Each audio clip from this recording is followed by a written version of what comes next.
ಇನ್ನು 4ನೇ ಸುದ್ದಿ ರಾಜ್ಯದ ಮಳೆಗೆ ಸಂಬಂಧಪಟ್ಟಂತಹ ಸುದ್ದಿ ಇದೆ.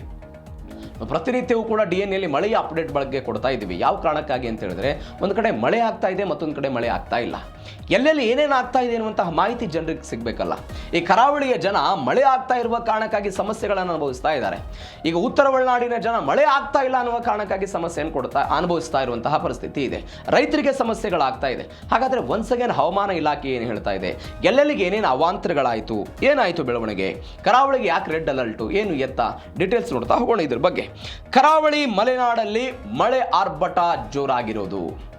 ಕರಾವಳಿ ಜಿಲ್ಲೆಗಳು, ಅದು ದಕ್ಷಿಣ ಕನ್ನಡ, ಉತ್ತರ ಕನ್ನಡ, ಅದಾದ ನಂತರ ಉಡುಪಿ. ನೀವು ಮಲೆನಾಡು ಭಾಗಕ್ಕೆ ಬಂದರೂ ಕೂಡ, ಅದು ಶಿವಮೊಗ್ಗ, ಚಿಕ್ಕಮಗಳೂರು, ಈ ಭಾಗಕ್ಕೆ, ಕೊಡಗು, ಈ ಎಲ್ಲ ಭಾಗಕ್ಕೆ ಬಂದರೂ ಕೂಡ ಅಲ್ಲಿಯೂ ಕೂಡ ದೊಡ್ಡ ಮಟ್ಟದಲ್ಲಿ ಮಳೆ ಆಗ್ತಾ ಇದೆ. ಇದೀಗ ಈ ಜಿಲ್ಲೆಗಳಿಗೆ ರೆಡ್ ಅಲರ್ಟ್ ಅನ್ನು ಘೋಷಣೆ ಮಾಡಿದ್ದಾರೆ. ಎಲ್ಲೆಲ್ಲಿ? ಉತ್ತರ ಕನ್ನಡಕ್ಕೆ, ಉಡುಪಿ, ದಕ್ಷಿಣ ಕನ್ನಡ, ಇಲ್ಲೆಲ್ಲವೂ ಕೂಡ ಕರಾವಳಿಯಲ್ಲಿ 204.5 ಮಿಲಿಮೀಟರ್ಗಿಂತ ಹೆಚ್ಚು ಮಳೆ ಆಗುವಂತಹ ಸಾಧ್ಯತೆ ಇದೆ ಅಂತ ಜಿಲ್ಲಾಡಳಿತ ಒಂದು ಹೈ ಅಲರ್ಟ್ ಅನ್ನು ಘೋಷಣೆ ಮಾಡಿದೆ. ಶಿವಮೊಗ್ಗ, ಚಿಕ್ಕಮಗಳೂರು, ಕೊಡಗು ಸೇರಿದಂತೆ ಮಲೆನಾಡು ಭಾಗಕ್ಕೆ ಒಂದು ಆರೆಂಜ್ ಅಲರ್ಟ್ ಅನ್ನು ಘೋಷಣೆ ಮಾಡಲಾಗಿದೆ. ಶಿವಮೊಗ್ಗ, ಚಿಕ್ಕಮಗಳೂರು, ಕೊಡಗು, ಈ ಮಲೆನಾಡು ಭಾಗಕ್ಕೆ ಆರೆಂಜ್ ಅಲರ್ಟು ಅಂದರೆ ಒಂದು ಸಾಧಾರಣವಾದಂತಹ ಮಳೆ ಆಗ್ಬೋದು ಅಂತ. ರೆಡ್ ಅಲರ್ಟ್ ಇರುವಲ್ಲಿ ಜೋರ್ನತ್ತರನಾದಂತಹ ಮಳೆ ಆಗುತ್ತೆ ಅಂತ.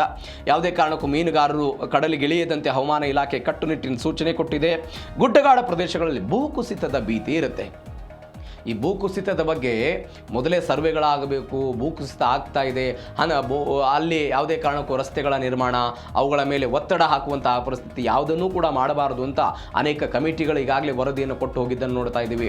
ಆದರೆ ಇವುಗಳ ಪರಿಣಾಮ ಯಾವಾಗ ಆಗುತ್ತೆ ಅಂತ ಹೇಳಿದ್ರೆ, ದೊಡ್ಡ ಮಟ್ಟದ ಮಳೆ ಬಂದಂತಹ ಸಮಯದಲ್ಲಿ ನಾವು ಅದನ್ನು ಅನುಭವಿಸಬೇಕಾದಂತಹ ಪರಿಸ್ಥಿತಿ. ನಮಗೆಲ್ಲ ಕಣ್ಮುಂದೆ ಇರುವಂಥದ್ದು ಶಿರೂರು ಗುಡ್ಡ ಕುಸಿತ ಪ್ರಕರಣ ಆಯಿತು. ಲಾರಿಗೆ ಲಾರಿ ಕೊಚ್ಕೊಂಡು ಹೋಗಿದ್ದನ್ನು ನಾವೆಲ್ಲ ನೋಡಿದ್ವಿ.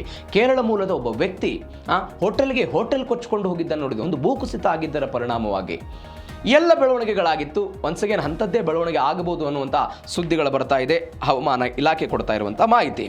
ಮತ್ತೊಂದು ಕಡೆ ಬತ್ತಿದ ನದಿಗಳಿಗೆ ಜೀವ ಕಳೆ ಬಂದಿದೆ.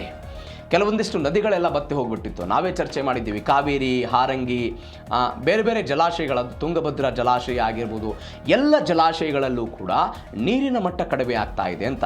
ಆದರೆ ಈಗ ಬರ್ತಾ ಇರುವಂಥ ಮಾಹಿತಿಗಳ ಪ್ರಕಾರ ಅಲ್ಲಲ್ಲಿ ಮಳೆ ಆಗ್ತಾ ಇದೆ. ಇದೀಗ ಜಲಾಶಯಗಳ ಮಟ್ಟ ಜಾಸ್ತಿ ಆಗ್ತಾ ಇದೆ ಅಂತ. ಈ ಬಾರಿ ಮಳೆಗಾಲದಲ್ಲಿ ಭರ್ತಿಯಾದ ರಾಜ್ಯದ ಮೊದಲ ಅಣೆಕಟ್ಟು ತುಂಗಾ ಜಲಾಶಯ ಭರ್ತಿಯಾಗಿದೆ. ಶಿವಮೊಗ್ಗದಲ್ಲಿ ಮಳೆ ಆರ್ಭಟ ಜೋರಾಗಿದೆ. ಜಲಾಶಯದ 12 ಗೇಟ್ಗಳ ಮುಖಾಂತರ ನೀರನ್ನು ಹೊರಗೆ ಬಿಡ್ತಾ ಇರೋದು. ಮಹಾರಾಷ್ಟ್ರದಲ್ಲಿ ಮಳೆ ಆಗ್ತಾ ಇದೆ, ವ್ಯಾಪಕವಾದಂತಹ ಮಳೆ. ಬೆಳಗಾವಿಯ ಕೃಷ್ಣ, ದೂದಗಂಗಾ ನದಿಗಳ ಮುಖಾಂತರ ನೀರಿನ ಮಟ್ಟ ಎಲ್ಲ ಏರಿಕೆ ಆಗ್ತಾ ಇದೆ. ಮಹಾರಾಷ್ಟ್ರದಲ್ಲಿ ಯಾವಾಗ ವಿಪರೀತವಾದಂತಹ ಮಳೆ ಆಗುತ್ತೆ, ಆ ಮಳೆಯ ನೀರು ಎಲ್ಲಿಗೆ ಬರುತ್ತೆ? ಕೃಷ್ಣಾ ನದಿಗೆ ಬರುತ್ತೆ. ಕೃಷ್ಣಾ ನದಿಗೆ ನೀರು ಬಂದರೆ ಅಲ್ಲಿ ಒಳಹರಿವಿನ ಪ್ರಮಾಣ ಜಾಸ್ತಿ ಆಗುತ್ತೆ. ಈ ಒಳಹರಿವಿನ ಪ್ರಮಾಣ ಜಾಸ್ತಿಯಾಗಿ ಒಂದೊಂದು ಬಾರಿ ಪ್ರವಾಹವೂ ಕೂಡ ಆಗಿಬಿಡುತ್ತೆ. ಅದು ಬಿಜಾಪುರದ ಕೆಲ ಪ್ರದೇಶಗಳು, ಬಾಗಲಕೋಟೆಯ ಕೆಲ ಪ್ರದೇಶಗಳಾಗಿರ್ಬೋದು, ಕೃಷ್ಣಾ ನದಿ ತೀರದ ಆ ಪ್ರದೇಶಗಳೇನಿದೆ ಮುಳುಗಡೆ ಆಗಿಬಿಡುತ್ತೆ. ಅಂತಹ ಪರಿಸ್ಥಿತಿ ಆಗಬಹುದು ಎನ್ನುವಂಥ ಲೆಕ್ಕಾಚಾರ. 6 ತಿಂಗಳ ಬಳಿಕ KRS ಜಲಾಶಯಕ್ಕೆ 1449 ಕ್ಯೂಸೆಕ್ ಒಳಹರಿವು ಬಂದಿರೋದು. ಹೇಮಾವತಿ ಮತ್ತು ಮಲಪ್ರಭಾ ಜಲಾಶಯಗಳಿಗೂ ಕೂಡ ನಿರೀಕ್ಷಿತ ಮಟ್ಟದ ನೀರೆಲ್ಲ ಹರಿದು ಬರ್ತಾ ಇದೆ. ಇದೀಗ ನೋಡಿ, ಸುರಕ್ಷಿತ ದೃಷ್ಟಿಯಿಂದ ಅಣೆಕಟ್ಟಿನ 12 ಗೇಟ್ಗಳನ್ನು ತೆರೆದು ತುಂಗಾ ಜಲಾಶಯದ್ದು ಒಂದು 18,000 ಕ್ಯೂಸೆಕ್ ನೀರನ್ನೆಲ್ಲ ಹೊರಗೆ ಬಿಡಲಾಗಿದೆ. ಮತ್ತೊಂದು ಕಡೆ ಮಹಾರಾಷ್ಟ್ರದ ಅಂಬೋಲಿ ಘಾಟ್ನಲ್ಲಿ ವರುಣನ ಆರ್ಭಟ ಜಾಸ್ತಿ ಆಗಿರೋದ್ರಿಂದ ಬೆಳಗಾವಿಯ ಕೃಷ್ಣ ಮತ್ತು ದೂದಗಂಗಾ ನದಿಯ ನೀರಿನ ಮಟ್ಟವೂ ಕೂಡ ಜಾಸ್ತಿ ಆಗ್ತಾ ಇದೆ. ಇದು ಒಂದು ಆಶಾದಾಯಕ ಬೆಳವಣಿಗೆ. ಹಾಗಾದರೆ ಎಲ್ಲೆಲ್ಲಿ ಎಷ್ಟೆಷ್ಟು ಮಳೆ ಆಯಿತು, ಏನು ಹೇಳ್ತವೆ ಅಂಕಿಅಂಶ, ಡೀಟೇಲ್ಸ್ ನೋಡ್ತಾ ಹೋಗೋಣ. ಉಡುಪಿಯ ಕಾರ್ಕಳದ ನೀರೆಯಲ್ಲಿ ದಾಖಲೆಯ 125 ಮಿಲಿಮೀಟರ್ ಮಳೆಯಾಗಿದೆ. ಉಡುಪಿಯಲ್ಲಿ ಆಗಿರುವಂಥ ಮಳೆ ಇದು. ದಕ್ಷಿಣ ಕನ್ನಡದ ಮೂಡುಬಿದಿರೆಯಲ್ಲಿ 13 ಸೆಂಟಿಮೀಟರ್ ಅತಿ ಹೆಚ್ಚು ಮಳೆ ದಾಖಲಾಗಿದೆ. ಬೆಳ್ತಂಗಡಿಯಲ್ಲಿ 11 ಸೆಂಟಿಮೀಟರ್ ಮಳೆಯಾಗಿದೆ. ಸುಬ್ರಹ್ಮಣ್ಯದಲ್ಲಿ 10 ಸೆಂಟಿಮೀಟರ್ ಮಳೆಯಾಗಿದೆ. ಆಗುಂಬೆ, ಕಮ್ಮರಡಿ ಮತ್ತು ಕಾರ್ಕಳದಲ್ಲಿ 9 ಸೆಂಟಿಮೀಟರ್ ಮಳೆಯಾಗಿದೆ. ಮತ್ತೊಂದು ಕಡೆ ರಾಜ್ಯದ ಒಟ್ಟು ಜಿಲ್ಲೆಗಳಲ್ಲಿ ಈವರೆಗೆ ವಾಡಿಕೆಗಿಂತ ಕಡಿಮೆ ಅಧಿಕ ಮಳೆಯಾಗಿರೋದು 7 ಜಿಲ್ಲೆಗಳಲ್ಲಿ ಮಾತ್ರ.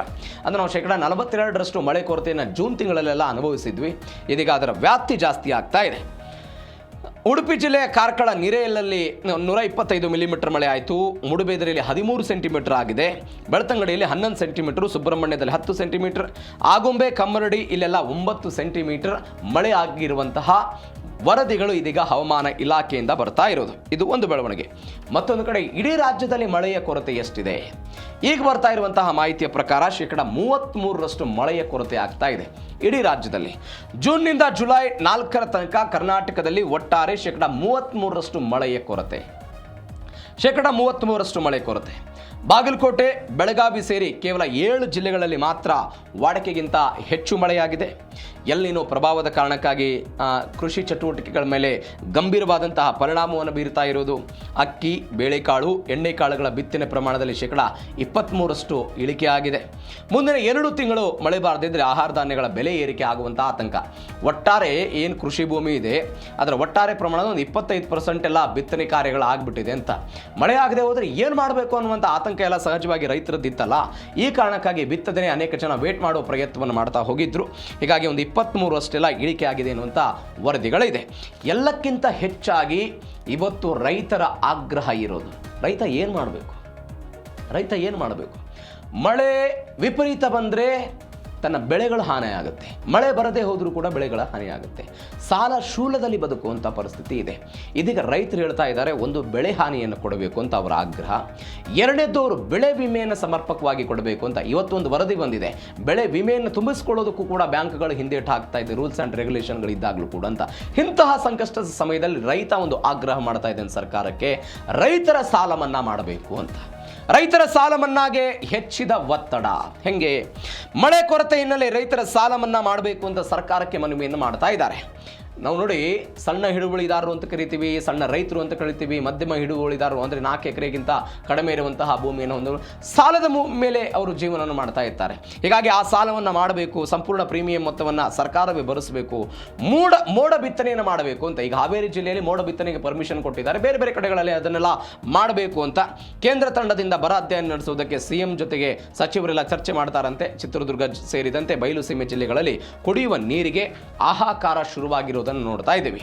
ಕುಡಿಯುವ ನೀರಿಗೆ ಹಾಹಾಕಾರ ಶುರುವಾಗ್ತಾ ಇದೆ. ನಾವು ಟ್ಯಾಂಕರ್ ಮುಖಾಂತರ ನೀರು ಕೊಡ್ತೀವಿ, 5 ಕೋಟಿ ರೂಪಾಯಿ ಹಣ ಇದೆ, 5 ಕೋಟಿ ರೂಪಾಯಿ ಹಣ ಮುಖಾಂತರ ಎಲ್ಲ ನಿಭಾಯಿಸ್ತೀವಿ, ಯಾವುದು ಕೂಡ ಸಾಧ್ಯ ಇಲ್ಲ.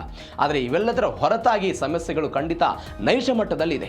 ನೀವು ಯಾವುದೋ ಒಂದು ಹಳ್ಳಿಗಳಲ್ಲಿ ಕುಡಿಯೋದಕ್ಕೆ ನೀರಿಲ್ಲ, ಅಲ್ಲಿ ಬರ್ತಾ ಇರೋದೇ ಒಂದು ಸಿಹಿಯಾದಂಥ ನೀರಿನ ವ್ಯವಸ್ಥೆ ಇಲ್ಲದಂತಹ ಪರಿಸ್ಥಿತಿ ಇದೆ. ಈಗ ಶುದ್ಧ ಕುಡಿಯುವ ನೀರನ್ನು ಕೊಡ್ತೀವಿ ಅಂತ ಸರ್ಕಾರ ಹೇಳುತ್ತೆ. ಎಲ್ಲಿ ಶುದ್ಧ ಕುಡಿಯುವ ನೀರಿನ ಘಟಕಗಳು ಇವತ್ತು ಸಮರ್ಪಕವಾಗಿ ಕೆಲಸ ಮಾಡ್ತಾ ಇವೆ ಹಳ್ಳಿಗಳ ಪ್ರದೇಶದಲ್ಲಿ? ಯಾವುದು ಕೂಡ ನೈಜ ಮಟ್ಟದಲ್ಲಿಲ್ಲ. ಹೀಗಾಗಿ ಅದರ ವಿರುದ್ಧ ಒಂದು ಕ್ರಮ ಆಗಬೇಕು. ರೈತರಿಗೆ ಏನು ಸಹಾಯ ಮಾಡಬೇಕು ಆ ಸಹಾಯವನ್ನು ಮಾಡೋದಕ್ಕೆ ಸರ್ಕಾರ ಮುಂದೆ ಬರಬೇಕು ಅಂತ ರೈತ ಸಂಘಟನೆಗಳು ಮತ್ತು ರೈತರು ಮಾಡ್ತಾ ಇರುವಂಥ ಆಗ್ರಹ.